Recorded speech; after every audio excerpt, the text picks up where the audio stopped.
yacu twishimira ikwiye amashimwe.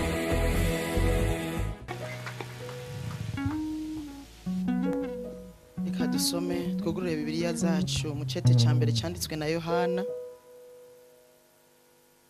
Cete ca mbere cyanditswe na Yohana. Turasoma mu gice ca kabiri. Turasoma umurongo wa 17. Haravuga ngo kandi isi iri kwirashirana n'ivyifuzo vyayo, ariko ukora ivy'Imana igomba yamaha ibihe bidashira. Kandi isi iri kirashirana n'ivyifuzo vyayo, ariko ukora ivy'Imana igomba yamaha ibihe bidashira. Matayo 7 umurongo wa 21. Haravuga ngo umuntu wese amvumereza ati mwami mwami, si wazokwinjira mu bwami bwo mwijuru atari ukora ibyo data wo mwijuru agomba. Umuntu wese amvumereza ati mwami mwami, si wazokwinjira mu bwami bwo mwijuru atari ukora ibyo data wo mwijuru agomba. Amen. Muruhukire mu mwami.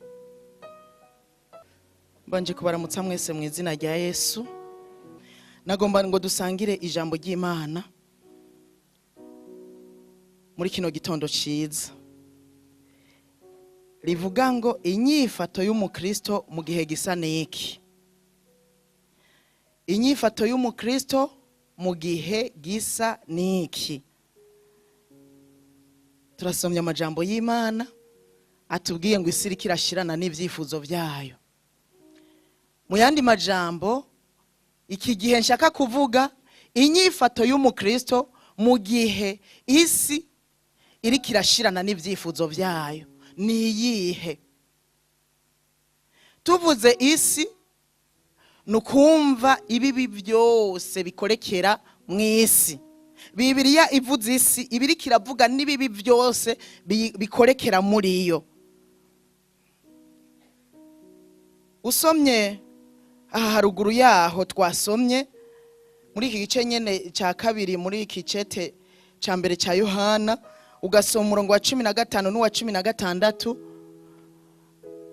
Yohana yarandikiye abavyeyi, arandikira imisore, arandikira abana, abahanura kunyifato bogira kubijanye n'isi barimwo, inyifato bogira mu gihe bakiri mu isi. Arabandikira arababwira ngo ntimugakunde isi canke ibiri mu isi. Umuntu niyakunda isi, ugukunda data wa twese ntikuzoba kuri muri we. Izi zari impanuro z'umukozi w'Imana Yohana. Haruguru usomye yarika yandikira abatama, yandikira ugwaruka, yandikira abana bakiri bato.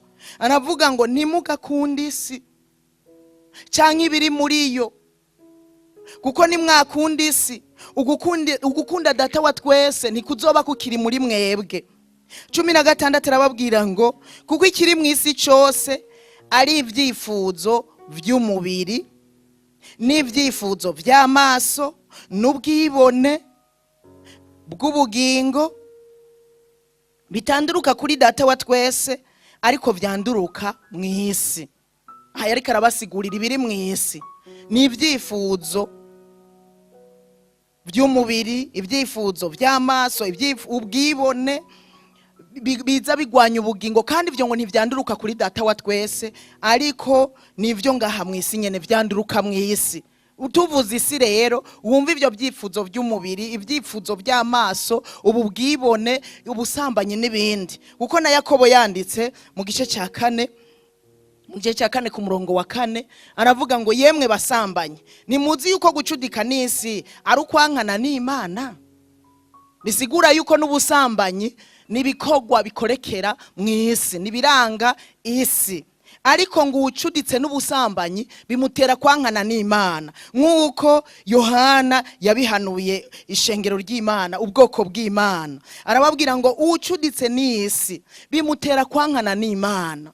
Niyihe nyifato wogira canke jewe nogira muri kino gihe isi iri kirashirana n'ivyifuzo vyayo? Isi iri kirashirana n'ivyifuzo vyayo. Nukuri isi tuyishigajemwo umwanya muto cyane. Isi iri kirahera mbere uravye ibikorekeramwo ukumviriza ibiba hirya no hino urabona ko isi iriko irahera. Nico gituma jewe nawe tudakwiye kumatana n'iyi si, dukwiye kuraba kino gihe ndabigenze gute, none ko isi iriko irashirana n'ivyifuzo vyayo ndabigenze gute, mbeho gute, nifate gute. Hariho inyifato ikubereye, hari inyifato inkwiriye kugira ngo iyi si ntiziduhitane. Haleluya. Tudahinduye inyifato isi zoduhitana, tudahinduye ingendo isi zoduhitana. Tube maso, tube maso. Yakobo aravuga ngo nuko umuntu wese agomba kuba inshuti y'isi aba yigize umwansi w'Imana. Nitwamatana n'isi tuzoba abansi b'Imana, kandi tuzoca tujana n'iyo si iriko iragenda ihera. Ariko Bibiliya yatubwiye ngo abakora ivy'Imana igomba bobo bazokwamaho ibihe bidashira. Haleluya. Bobo bazohabwa ubugingo budashira, bameho ibihe bidashira. Mbega mwene da ninde atokwifuza kubaho ibihe bidashira? Turagabishijwe rero, turibukijwe. Nawe majambo ushobora kuba wari umaze kuyasoma akubwira ngo isi iriko irashirana n'ivyifuzo vyayo, ariko uravyibukijwe ubugira kandi. Nagira ndababaza, mbega ninde umuntu bomubwira ko banke ahembegwamwo canke yashizemwe amafaranga iriko irahomba yobandanya kuyishiramwe umutahe wiwe nk'amafaranga yiyo? Hemwe bakubwiye ngo banki burya ya banki yawe wabikamwe amahera iriko irahomba, wobandanya gushiramwe amafaranga?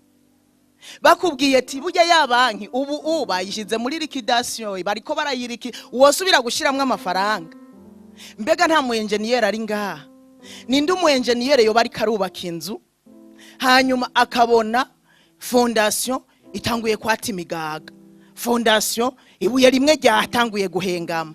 Mbega umu engineer yobandanya kubakako canke yohagarika akavuga ngo ibi bintu reka ndabe neza ivyo ari ivyo, ninabandanya kubakako nzoba ndiko ndatumwanya? Uku niko biri abantu bamatana n'isi. Ni wamatana n'isi inkomezi zawe zizopfa ubusa. Ni wamatana n'isi umuntu yobandanya kubaka kuri fondation irikira kwama yoba ari imbura bwenge.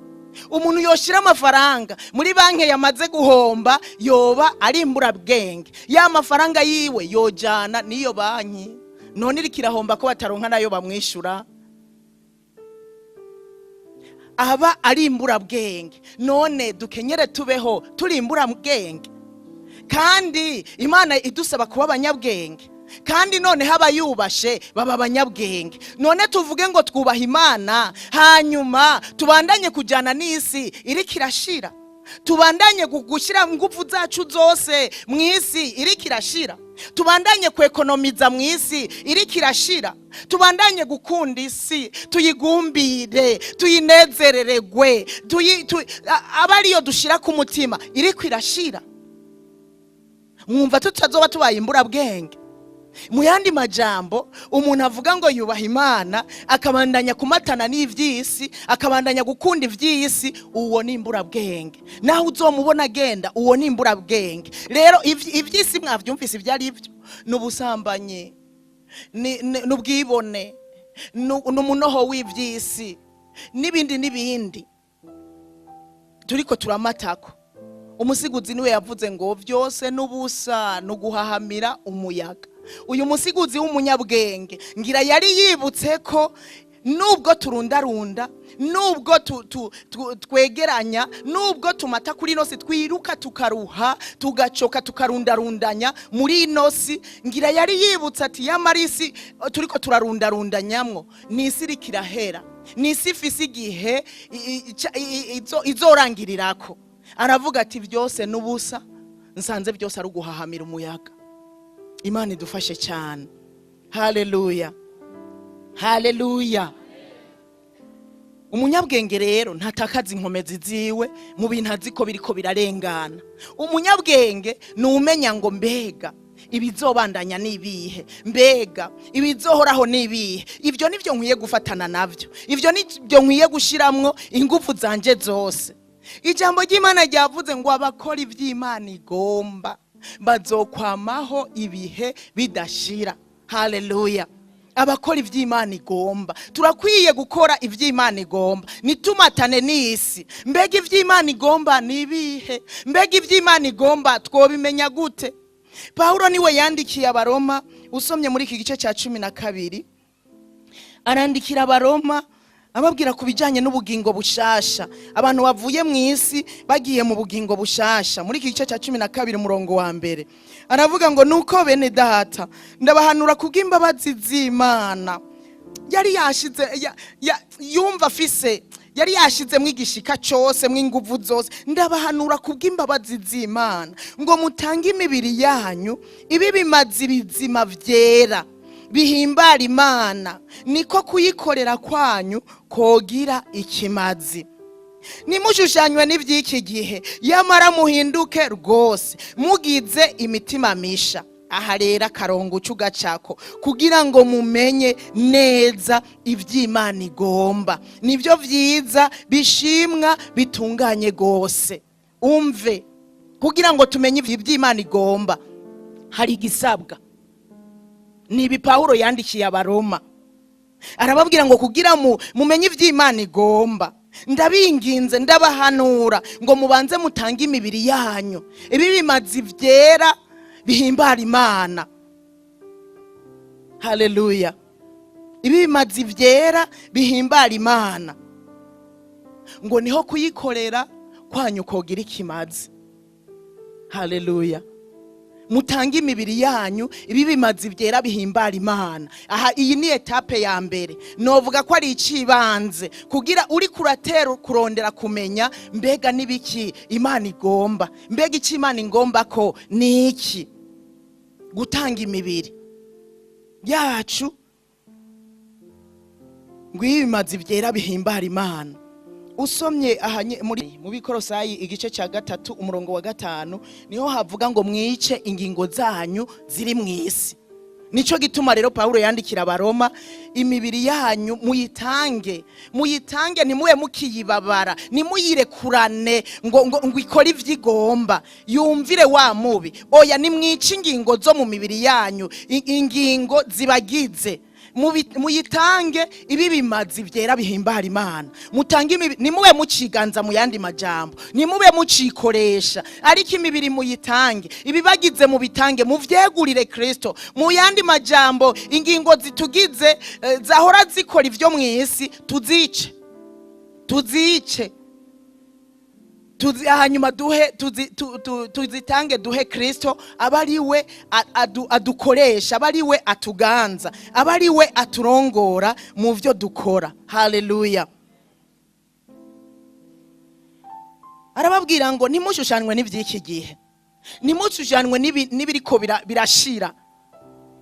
Inyuma yo gutanga imibiri yanyu nimureke kwishushanya rero n'ivy'iki gihe, nimureke gusa n'ivy'iki gihe, kandi hari bindi mwahindukiriyemwo. Kuko yari karababwira kubijanye n'ubugingo bushasha, hari ibindi mwahindukiriyemwo, hari ivyo mwahoramwo vyo muri kino gihe, vyo muri inosi. Ariko rero nagira ndabahanure ngo ubu rero ntimushushanwe n'ivy'iki gihe, nimushushanwe n'ivy'inosi, ariko muhinduke gose, nimuhinduke gose.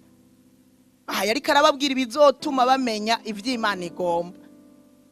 Mutange imibiri yanyu ibi bimazi vyera bihimbara Imana. Ikigira kabiri, ntimushushanywe n'ivy'iki gihe, ariko muhinduke gose. Ku munsi turondere guhinduka gose. Ku munsi turondere impinduka mu bugingo bwacu nk'abari mu bugingo bushasha. Igikurikira, mugize imitima misha, mugira imitima misha, turondere kugira imitima misha. Wa mwana yatubwiye ngo tugire ivyiyumviro nk'ivy'Imana. Nitwagira imitima nk'iy'Imana tuzogira ivyiyumviro nk'ivy'Imana. Tugira imitima misha kugira ngo bikunde tumenye ivy'Imana igomba. Niho tuzomenya ivy'Imana igomba, hanyuma bikunde tuze twamehe ibihe bidashira. Nitwabikora ariko Imana idufashe cyane, nitwabikora, nitwamara kumenya ivy'Imana igomba tukabishitsa tukabikora, tuzoca twamaho ibihe bidashira. Haleluya. Tuzoca twamaho ibihe bidashira. Yesu ashimwe cyane. mubwire mwene data mukome, mubwire mwene data uti mbega urazi ivy'Imana igomba, mubaze kwazi ivy'Imana igomba, mubaze neza uti mbega urazi ivy'Imana igomba.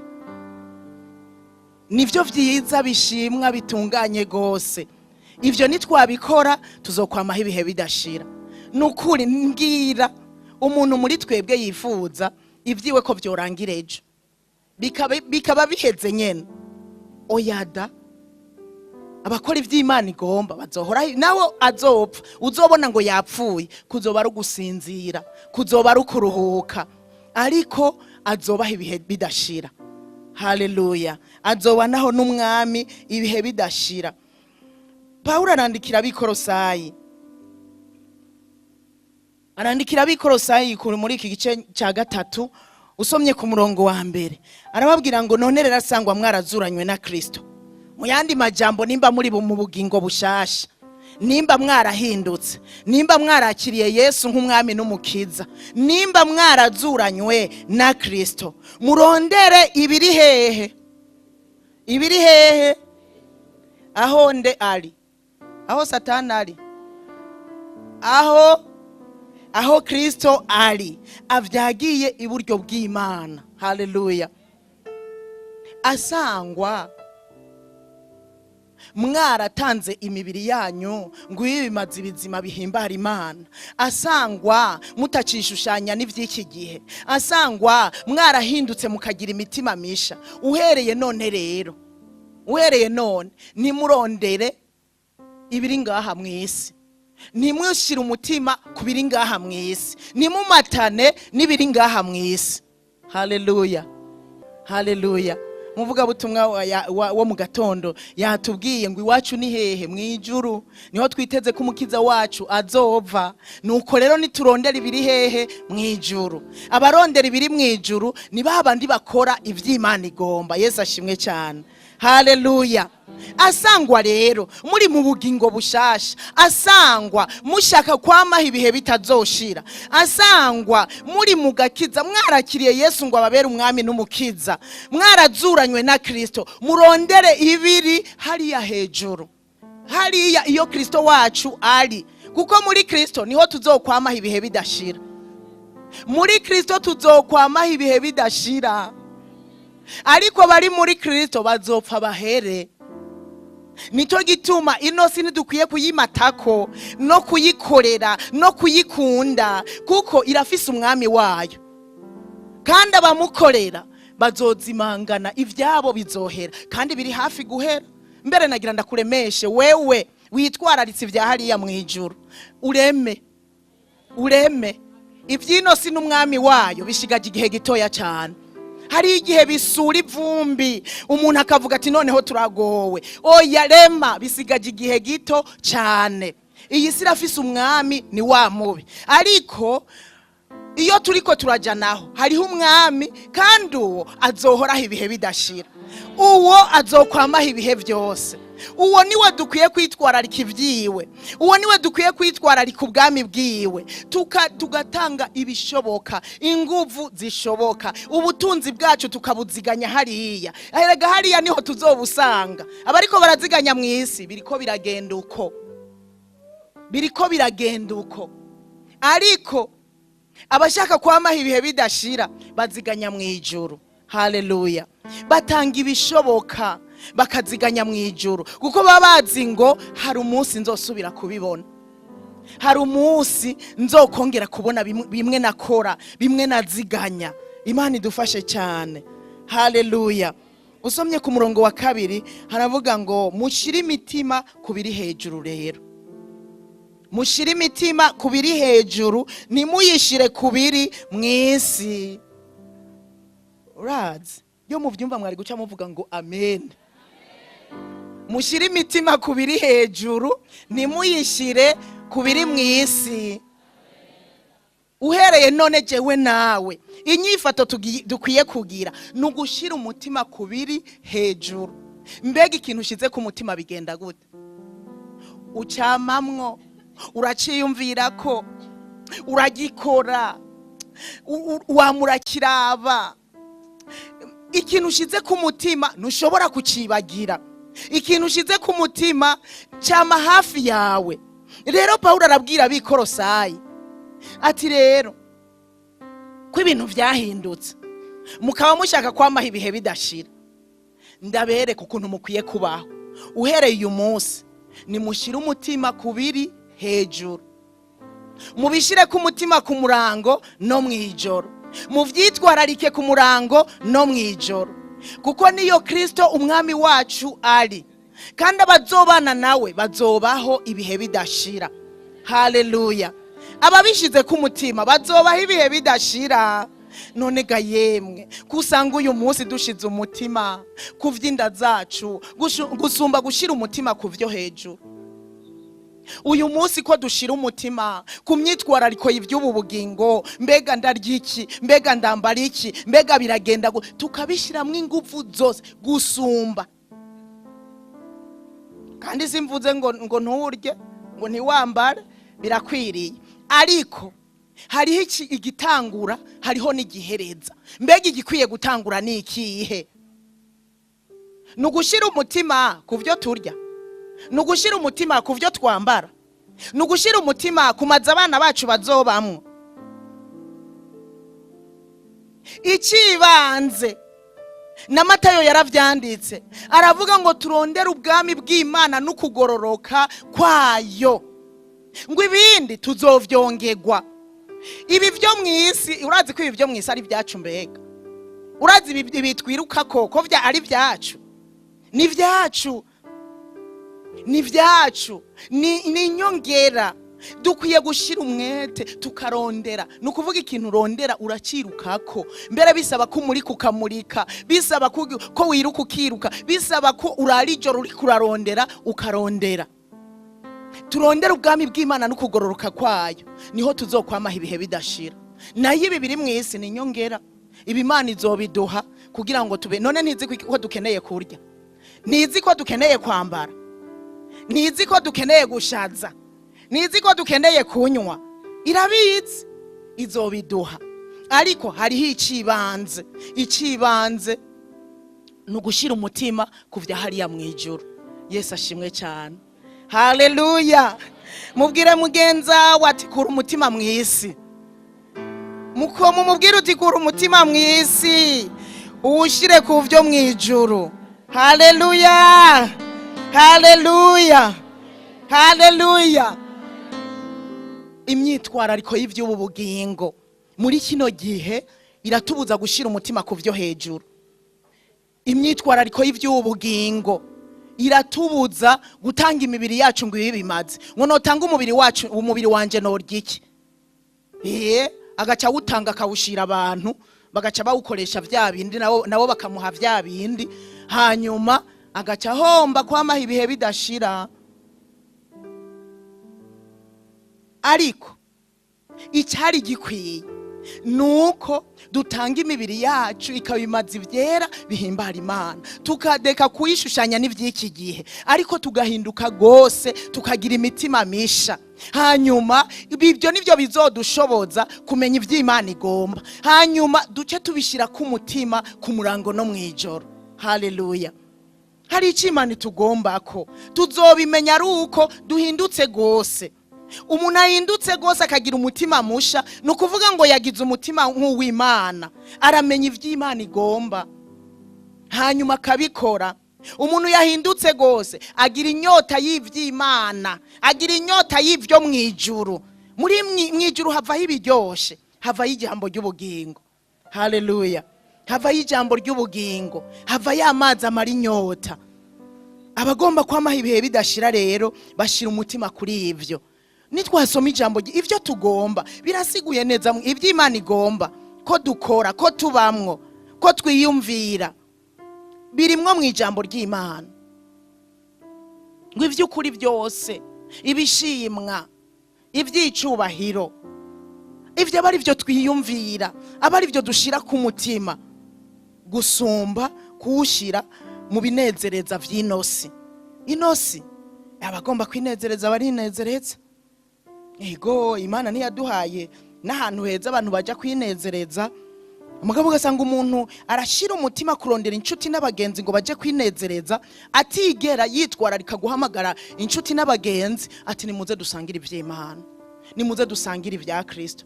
Ubu munsi basigaye rero hazinze ibyo baharaye ngo ma surprise. Ese ico mukatanga surprise yo gusenga, ugatanga surprise y'ijambo ry'Imana, ukamutumira ati mfise surprise, kumbe Imana yaguhaye ijambo ry'ubugingo, ugaca umwicarika ukamubwira tumve ndakubwire surprise nakubikiye, Imana yambwiye ngo naho ni surprise yo gutamba.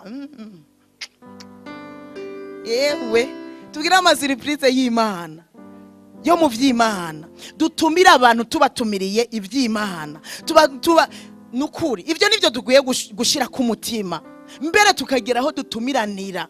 Nukuri uyu munsi abantu barashize umutima ku vyo kunezerwa vy'ukuri, guhimbagwa iminsi mikuru iratumaze kandi ubu turigana cyane. Ubu nukuri turigana, harabagira ama anniversaire kubwo kwigana abandi,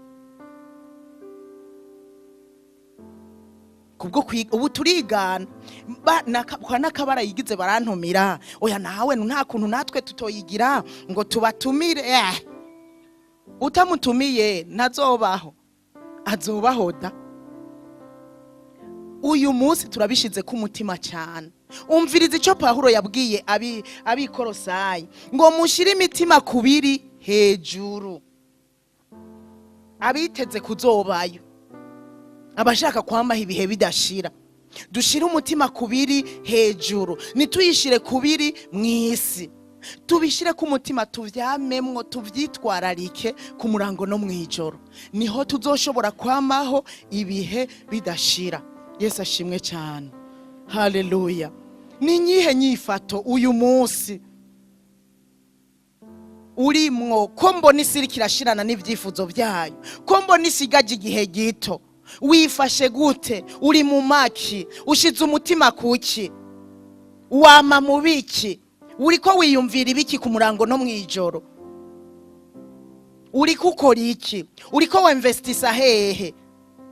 Mwisi turarundarundanya, tukarundarundanya, ariko si bibi kuziganya.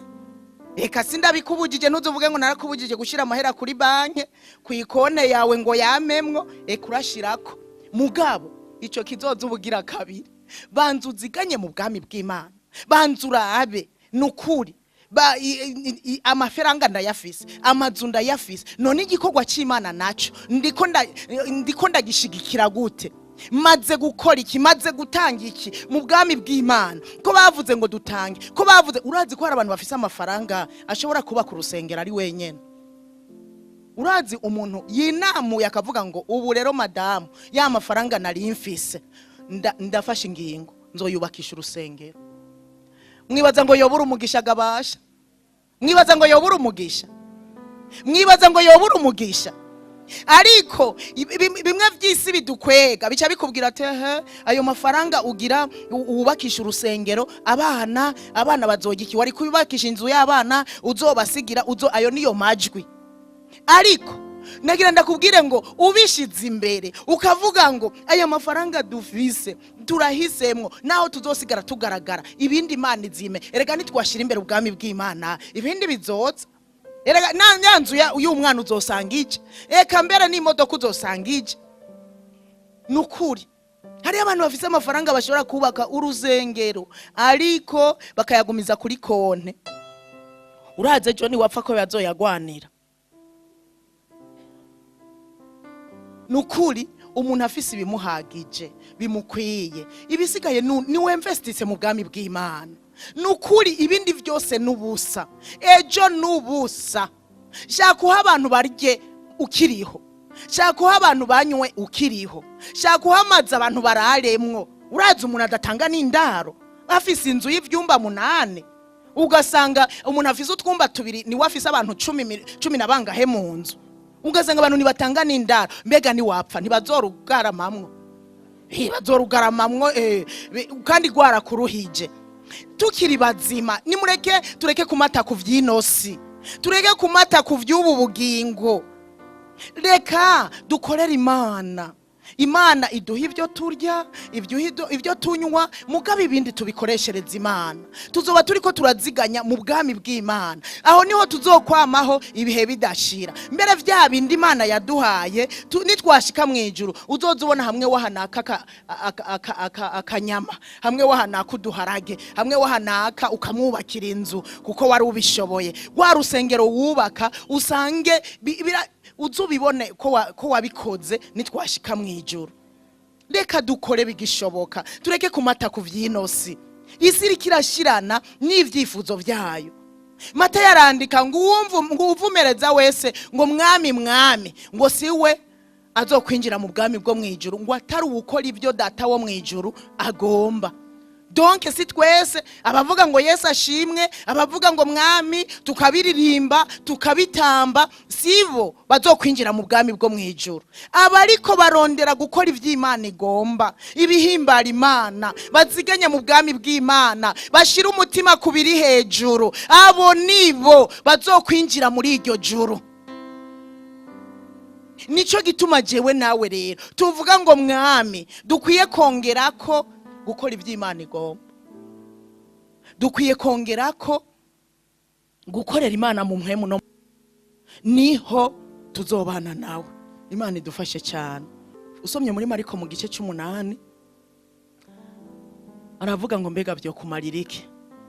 Kunguka ibyo mwisi byose bizokumarira iki? Ni watanga ubugingo bwawe kwiciro. Mbega byo tumarira iki? Kunguka ibyo mwisi tukabirunda tukavyegeranya, ubugingo bwacu bugiye muri gehinomu, naco bimaze muravyumva.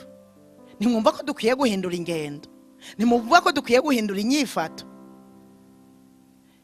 Hamwe n'iyi minsi Imana ikidutije, turiko turakora akazi, turiko turakora ibikorwa, ubikora uzi ngo ibi birafise iherezo, ibi birafise umunsi kandi ni vuba cyane. Kuko isi irikirashirana n'ibiri muri iyo n'ivyifuzo vyayo n'imigambi yayo biriko birahera. Umunyabwenge ariko akora akazi agavye, amenya ngo iyi isi irikirashirana n'ivyifuzo vyayo, sinshobora kuziganya kwinvestisa mu bintu biriko birahomba. Isi irikirahomba, reka nziganye mu ijuru, reka ivyanje ndabibike mu ijuru. Naco byo tumarira kunguka ibyo mwisi byose, nitwahomba ubugingo budashira. Imana idufashe cyane. Nitwahomba kubaho ibihe byose, naco byo tumarira. Muhaguruke twisengera Imana. Niyihe nyifato yawe mu gihe nk'iki? Bimeze gute? Bimeze gute? Bimeze gute? Dusigaye tubura n'umwanya wo gusenga kubera imyitwarariko y'ivy'ubu bugingo. Dusigaye tubura n'umwanya wo gusoma ijambo ry'Imana kubwa akazi kenshi niko kaje imbere yo kusenga, niko kaje imbere yo gusoma ijambo ry'Imana. Ivyo vyose nubusa. Turiko twiruka ko tudasenga, turiko twiruka ko tudasoma ijambo ry'Imana, nubusa.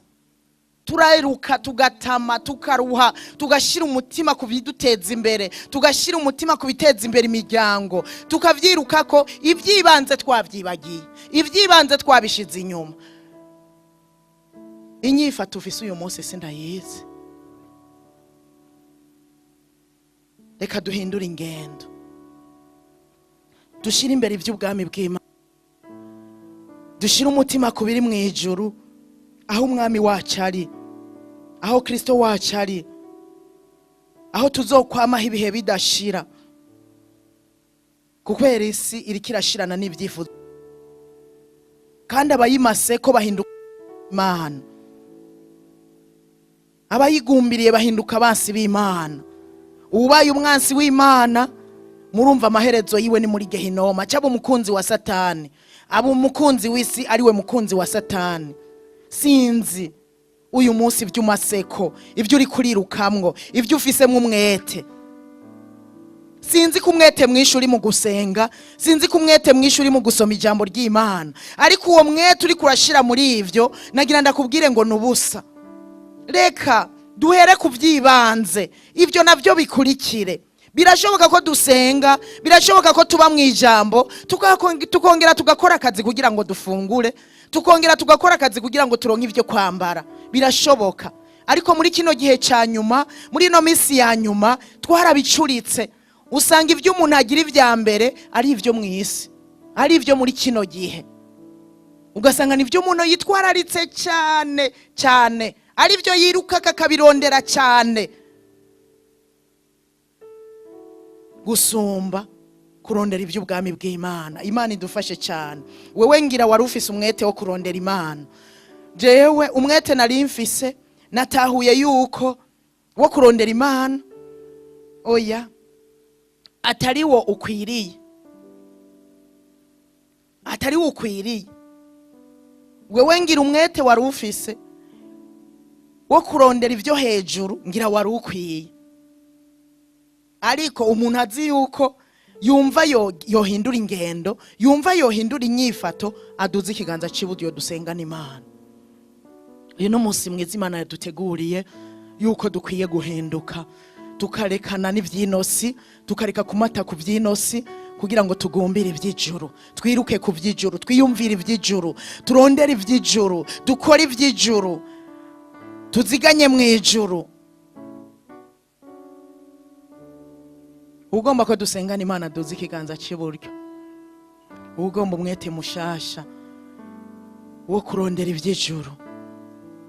Data mu izina rya Yesu, turi imbere yawe muri kano gatondo. Ijambo ryawe ryatwibukije ngo isi irikirashirana n'ivyifuzo vyayo, ngo ariko abakora ivy'Imana igomba nibo bamaha ibihe bidashira. Kandi ngo abamvumereza ngo mwami mwami, ngo sibo bakoza kwinjira mu bwami bwo mwijuru, ngo atari gukora ivyo data agomba.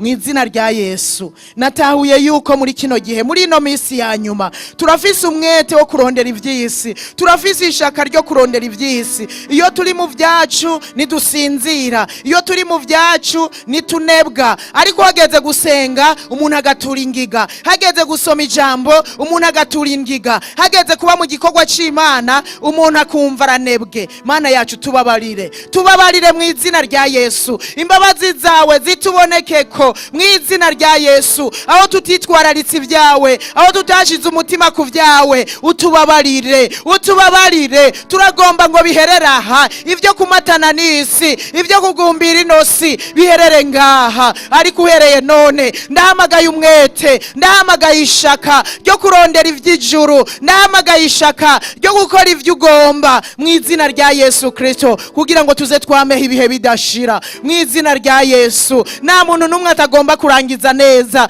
nta muntu numwe atagomba kuzokubona, kuzobana nawe. Ariko uyu munsi ukaza usanga ntituriko turavyitegurira. Inyifato yacu si ihwanye n'abantu bashaka kuzokubona, si ihwanye n'abantu bashaka kuzokwamaho ibihe bidashira. Dufashe rero, dutabare mwami, uduhe ushira impinduka mu bugingo bwacu mu izina rya Yesu. Imibiri yacu tuyitange, ihinduke ibimazi vyera biguhimbara mu izina rya Yesu. Udufashe mwami, udufashe, ndureke kwijushanya n'ivy'iki gihe, dureke kugumbira ivy'iki gihe, ariko duhinduke gose. Uduhe kugira imitima misha, gendere umuntu wese mwami, umuhe kugira umutima musha, umutima uzi kugushima, umutima ukunda ijambo, umutima ukunda gusenga, umutima utaganzwa n'icaha, umutima umijwa amaraso. Uwo ni we sabiye mwene data, kugira ngo habe impinduka, tuze twameho ibihe bidashira. Mana yacu nziza, data wa twese, tugirire neza abari bakora ivy'isi n'umwete, ariko hagera ivy'Imana bagakonyera mu izina rya Yesu. Ndasenze guhere uyu munsi habe impinduka, uduhe kwitwararika ivy'Imana,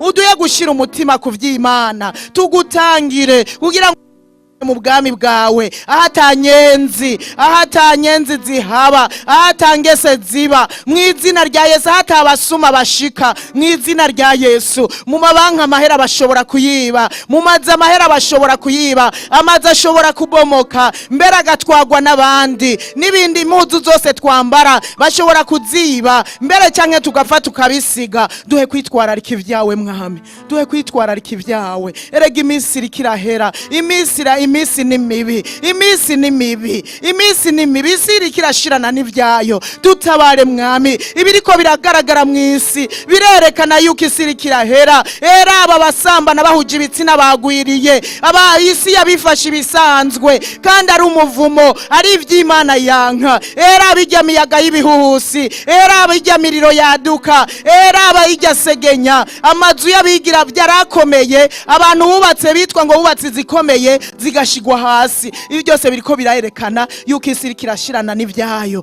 Mwami mwiza, amahanga yarakomeye ari mw'ivyago bitandukanye. Ibi byose birerekana ko isi iriko irashirana n'ivyayo. Dufashe rero, dufashe tuba abanyabwenge, amaso yacu abone, tumenye ico dukwiye gukora, tumenye inyifato nziza tukwiye kugira. Mana, ivyo ukunda vyiza bishimwa vy'amahoro mw'ivy'ukuri aba ari vyo twumako, aba ari vyo tugumbira, aba ari vyo twiyumvirako. Mw'izina rya Yesu uzoba ukoze. Dufashe, dufashe, dufashe, dufashe.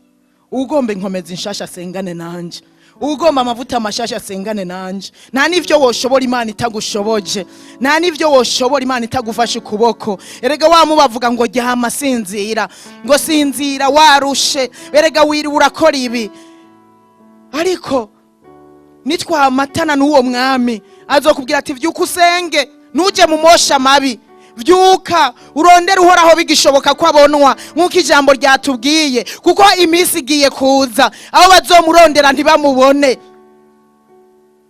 Dushobozwa byose na waduha inkomezi. Hari ukudendebukirwa mu bantu, wa mubi yasutse gudendebukirwa, wa mubi yasutse kubuza abantu gusenga, wa mubi yasutse mu bantu kudasoma ijambo ry'Imana, wa mubi yateje inzara abantu. Uwahora yisonzesha demi-journée niyo yarayihevye, uwahora yisonzesha amasaha 28 na demi-journée yarahevye, abahora bisonzesha iminsi 3 barahevye. Ivyo nivyo wa mubi yasutse mu bantu. Sinzi ko ndiko ndakubeshera, sinzi ko ari vyo canke atari vyo. Wengira wari mu mpemu, wengira wari mu nkomezi. Ariko mwemu w'Imana aranyemeza ko benshi bari mwitiro, ko benshi baryamye basinziriye, batari maso, badateramye. N'abahora baterama wa mubi yababujije, yabasusemwe ibintu byinshi bitandukanye bituma batagiterama. Abari ku maposition, abari ku nzitiro, abari kwizamu, abari nderetsi nibakireretse, byarinjiye. Umwansi yarinjiye yica abana b'umwami kuko tutakiri kwizamu. Data, mw'izina rya Yesu turagusavye inkomezi, inkomezi zivi wawe, inkomezi zo kurondera ivy'ijuru, inkomezi zo gusenga, inkomezi zo kuba mw'ijambo ziva kuri wewe, inkomezi zo kwitwararika ubwami bwawe ziva kuri wewe. Ndasengeye mwami abitahuye bagatahura intege nke zabo, aba unyene numva afise inzara n'inyota yo kubivamwo, yo guterama, yo guhaguruka. Umwongera inkomezi mw'izina rya Yesu, umwongera inkomezi, umwongera inkomezi, umwongera inkomezi. Umara inzara muri twebwe, umara inyota muri twebwe y'ivyisi, uduha inyota y'Imana, duhuzagizwe tukwifuza, imitima yacu ihuzagizwe ikurondera ku murango no mwijoro. Mw'izina rya Yesu Kristo uzoba ukoze cyane mwami, uzoba ukoze. Fata ukuboko mwene data, fata ukuboko mwene data papa, ikiganza cyawe c'ubushobozi kidufata ukuboko, kiduhagurutse mu nkomezi nsha, mu mavuta mashasha, mw'izina rya Yesu Kristo. Ndugaje satani n'ibikorwa vyiwe mw'izina rya Yesu. Imigambi ya shetani ndayisanganguye mw'izina rya Yesu. Ibikorwa vya wa mubi baba sataniste baza hagazi yacu mwami bakaduteza ibi na biriya, ndabasanganguye mw'izina rya Yesu. Ndahamagaye umuriro w'Imana ngumanuka uturire ivyo wamubiyosha abantu, ivyo bamwubasuka kwa abantu mw'izina rya Yesu. Ewe wa mubi wazanye itiro ndagusanganguye mw'izina rya Yesu. Ewe wa mubi wazanye inzara y'ivyo kujya mu bantu ndagusanganguye mw'izina rya Yesu. Ububasha bwawe ndabushize ku iherezo mw'izina rya Yesu. Ibisamaza ndabisanganguye mw'izina rya Yesu. Imyitwarariko y'ubugingo ndayisanganguye mw'izina rya Yesu. Umuriro w'Imana wake hagati yacu, haba impinduka, haba ikanguro mu basenzi, haba ikanguro mu bavuga butumwa, haba ikanguro mu baririmbyi, haba ikanguro mu baprotokole, haba ikanguro mu nzu y'Imana, mu izina rya Yesu Kristo, mu izina rya Yesu, mu izina rya Yesu. Ndatuye ikanguro, ndatuye ikanguro, ndatuye gusenga mu mwemu no mukuri, ndatuye kuririmba mu mwemu no mukuri. Intsinzi mu izina rya Yesu, mu izina rya Yesu, mu izina rya Yesu, mu izina rya Yesu, mu izina rya Yesu, mu izina intsinzi yawe mwami, intsinzi yawe ibe muri twe, intsinzi yawe ibe muri twe, gusenga mu mwemu no mukuri bibe muri twe, gutangira Imana bibe muri twe, gushiza ibyo twasezeranye bibe muri twe, abari barataye amapozisiyo bayasubireko mu nkomezi, mu bushobozi, mu izina rya Yesu Kristo. Urakoze Mana yacu nziza, turaguhaye ishimwe, turaguhaye icyubahiro, turagushize hejuru, turaguhimbaje kuko ari wowe utuma byose bikunda, turagushize hejuru kuko dushobozwa byose nawe uduha inkomezi, turaguhimbaje Mana ugiye kudushoboza, ugasuka ikanguro mu mitima, mu bwenge no mu vyiyumviro byacu, tukarondera ibiri hejuru. Turagushimiye, turagushimiye, icyubahiro cyose ni icyawe, mu izina rya Yesu Kristo, umwami n'umucunguzi wacu. Amen.